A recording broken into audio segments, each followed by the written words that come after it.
Assalamualaikum warahmatullahi wabarakatuh. Anak-anak, hari ini kita akan belajar tentang garis dan sudut.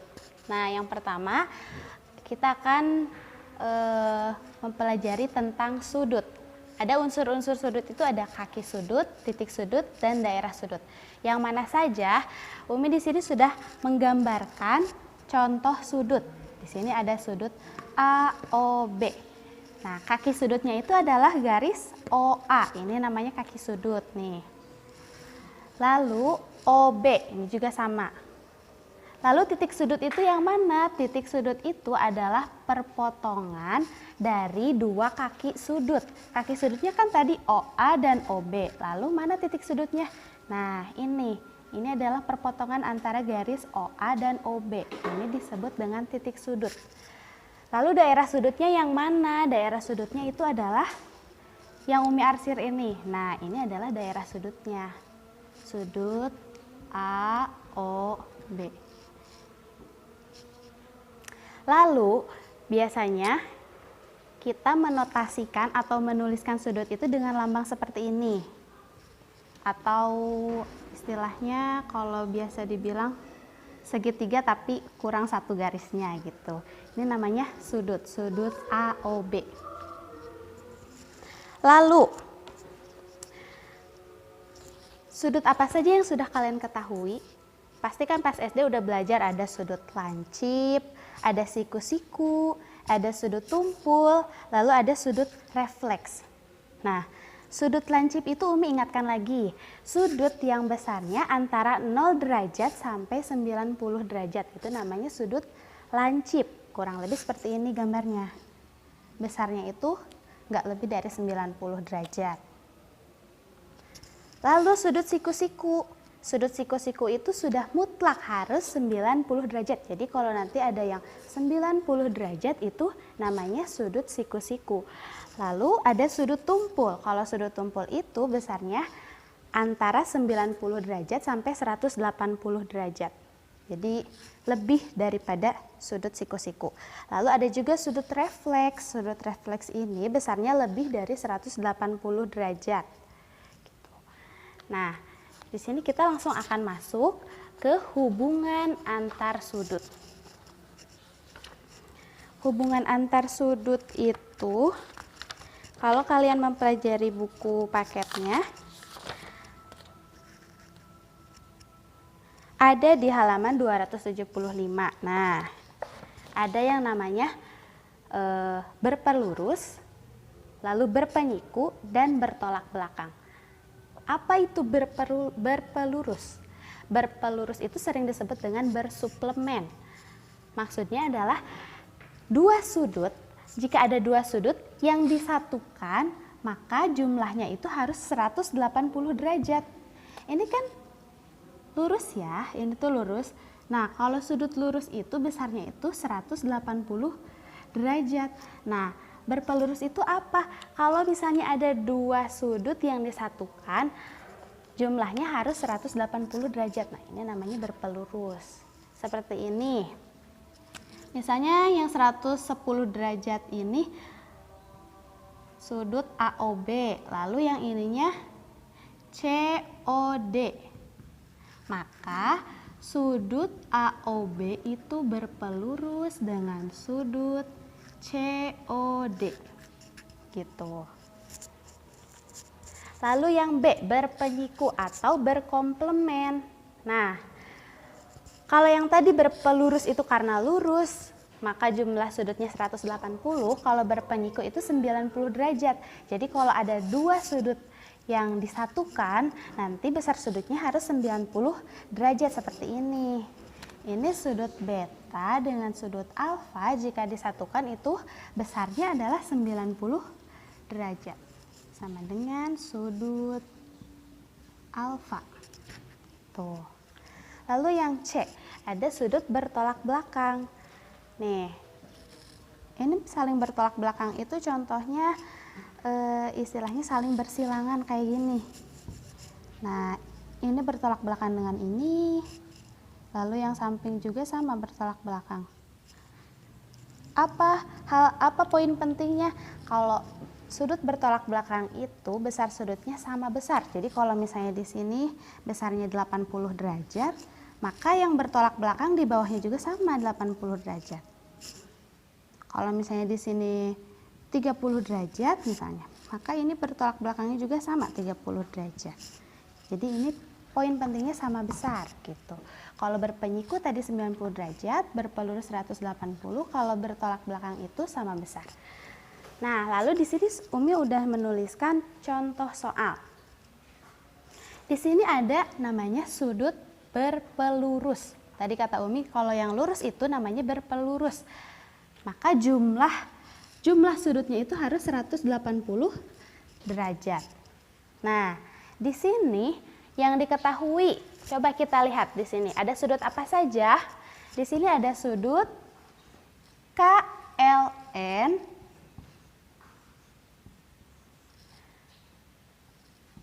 dan sudut NLM.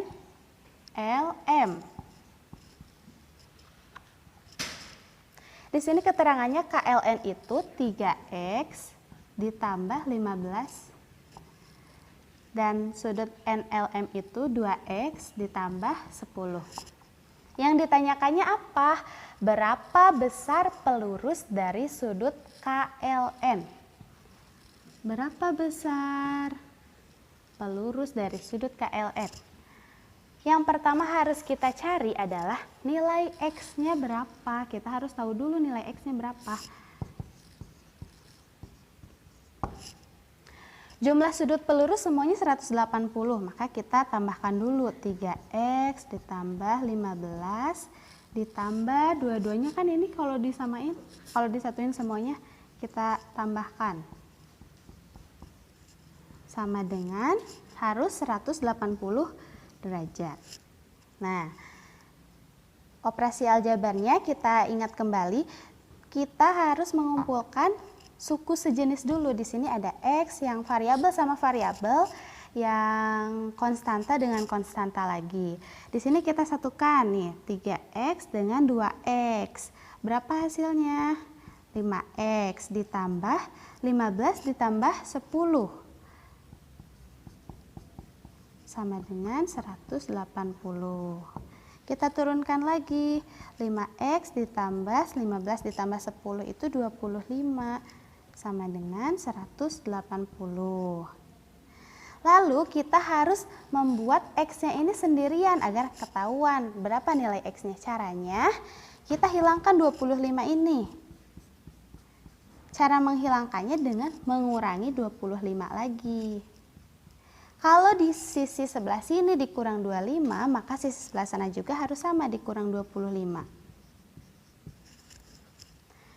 Ini hasilnya jadi 0, jadi tinggal 5X sama dengan 180 dikurangi 25, hasilnya 155. Nah, kita harus bikin X-nya sendirian, caranya gimana? Maka X-nya 5-nya harus dihilangkan, caranya kita bagi dengan 5 lagi. Kalau di sisi sebelah sini dibagi 5, di sisi sebelah sana juga sama, harus dibagi 5. 5 dibagi 5 hasilnya 1, jadi habis, maka X sama dengan 155 dibagi 5. 31 hasilnya. Nah, baru ketahuan nilai X-nya adalah 31. Setelah itu, ini kan baru diketahui X-nya. Yang ditanyakan berapa besar pelurus dari KLN. Pelurus dari KLN itu, pelurus sudut KLN itu adalah sudut NLM.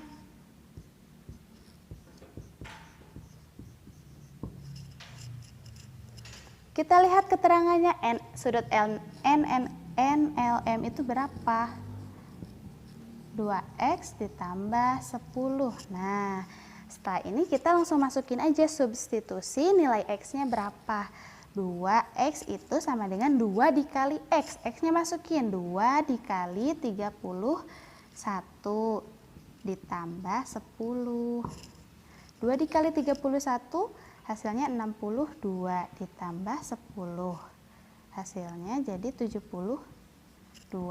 Maka pelurus sudut KLN adalah 72 derajat. Gitu. Nah, anak-anak, tadi Umi sudah menjelaskan tentang sudut. Sekarang Umi akan menjelaskan tentang garis. Di sini ada namanya ruas garis AB. Biasanya ruas garis itu dinotasikan dengan ada garis kecil di atas huruf AB. Nih, ini berarti ruas garis AB. Kalau kita gambar garisnya seperti ini. Garis AB. Lalu ada yang namanya sinar garis. Biasanya kalau sinar garis itu suka ada tanda panahnya. Apa arti tanda panah ini? Tanda panah ini artinya si garis tersebut bisa diperpanjang. Berarti ini garis AB ini bisa diperpanjang ke arah B panjang sepanjang mungkin. Kalau misalnya ini ketika tanda panahnya ada dua, ke arah A dan ke arah B, maka kedua garis itu bisa diperpanjang kedua arah, ke arah B dan ke arah A. Nah gini, jadi biasanya garis itu dinotasikan dengan seperti ini. Ini ruas garis AB gitu. Lalu di sini ada kedudukan dua garis. Kedudukan dua garis itu ada yang namanya garis sejajar, berpotongan, berimpit, dan bersilangan. Kalau misalnya garis sejajar itu berarti ada dua garis lurus. Ingat ya, harus lurus si garisnya. Dua garis lurus yang sejajar, seperti ini gambarnya. Kalau misalnya berpotongan, maka ada dua garis yang mempunyai satu titik potong. Jadi dua garis tersebut ketemu, memiliki titik potong. Ini namanya berpotongan. Lalu yang ketiga ada yang namanya garis berimpit. Berimpit itu seperti ini. Ini seperti satu garis, padahal dia itu dua garis yang saling berimpit. Jadi kelihatannya hanya satu garis, padahal ini tuh ada dua garis. Lalu yang keempat itu bersilangan. Kalau bersilangan, kalau tadi kan ini berpotongan, ini tuh ada syaratnya. Berpotongan itu harus pada satu bidang datar. Tapi kalau bersilangan dia tidak boleh dalam satu bidang datar. Contohnya ini, ketika di gambar balok, di sini ada garis AB dan garis FG. Nah, ini garis AB ini dengan garis FG ini dia dinamakannya bersilangan. Lalu ada hubungan antara garis dan sudut. Kalau Umi bikin gambarnya, misalnya ada dua garis yang sejajar, tapi ada satu garis yang memotong. Maka di sana akan terjadi hubungan antara garis dan sudut. Apa saja? Ada yang namanya sehadap. Sehadap itu seperti ini. Ada garis A misalnya, ada sudut A dengan sudut B. Maka sudut A sama B ini dinamakan dengan sudut sehadap. Artinya kalau sudut sehadap itu sudutnya sama besar. Jadi sudut A sama B ini sama besar. Kalau di A 70 derajat, maka di B pun sama 70 derajat. Tuh. Lalu ada dalam berseberangan. Kalau dalam berseberangan gini bentuknya. Kalau tadi kan sehadap sebelah A dan B. Kalau yang ini di dalam tetapi berseberangan. Misalnya ini C, ini D. Ini berseberangan kan, C dengan D ini berseberangan tapi di dalam. Nah, ini pun sama, poin pentingnya adalah sudut tersebut sama besar. Jadi kalau misalnya C ini 80 derajat misalnya, maka yang D pun sama 80 derajat. Lalu ada yang namanya luar berseberangan. Kalau luar berseberangan berarti dia di luar berseberangannya. Kalau tadi kan yang ini di dalam, yang ini di luar. Sama, poin pentingnya sudut tersebut akan sama besar. Jadi kalau ini 70 derajat, maka sudut luar berseberangannya pun sama 70 derajat. Lalu ada yang namanya dalam sepihak. Nah, dalam sepihak ini dia berhadapan gini. Contohnya misalnya sama Umi ini dinamakan sudut O, ini dinamakan sudut R. Nah, maka sudut O dengan sudut R ini besarnya harus 180 derajat. Kalau yang tadi poin pentingnya besar sudutnya itu harus sama besar. Kalau yang ini yang dalam sepihak itu besar sudutnya harus 180 derajat. Lalu ada yang namanya luar sepihak. Kalau yang tadi di dalam garis sejajar ini, kalau yang ini di luar garis sejajar ini. Contohnya sama Umi ini dinamakan dengan sudut M, ini sudut N. Maka sudut M ini sama N ini kalau misalnya dijumlahkan harus 180 derajat. Nah, ini namanya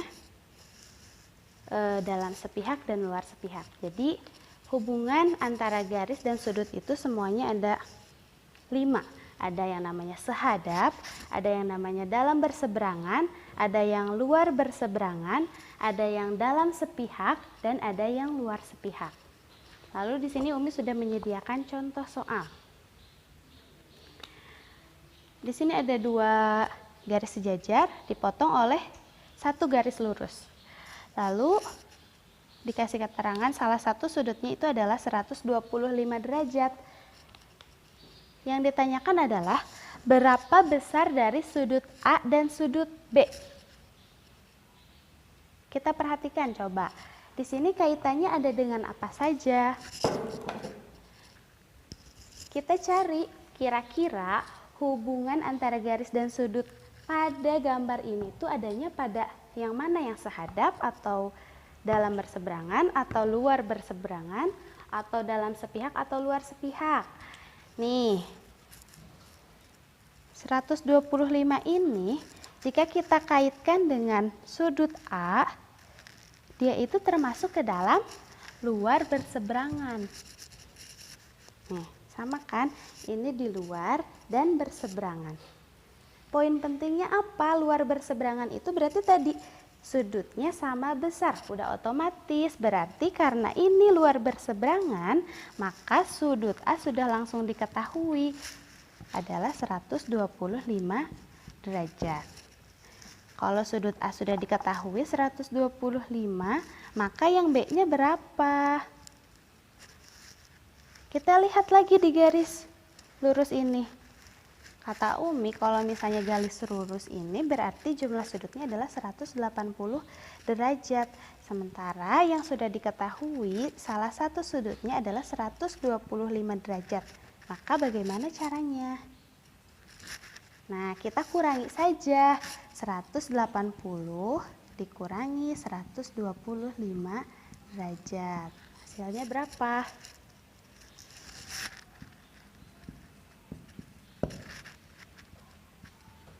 Maka sudut A adalah 125 derajat dan sudut B adalah 55 derajat.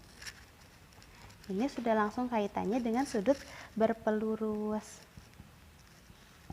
Gitu, paham ya anak-anak? Cukup sekian hari ini yang dapat Umi sampaikan. Wassalamualaikum warahmatullahi wabarakatuh.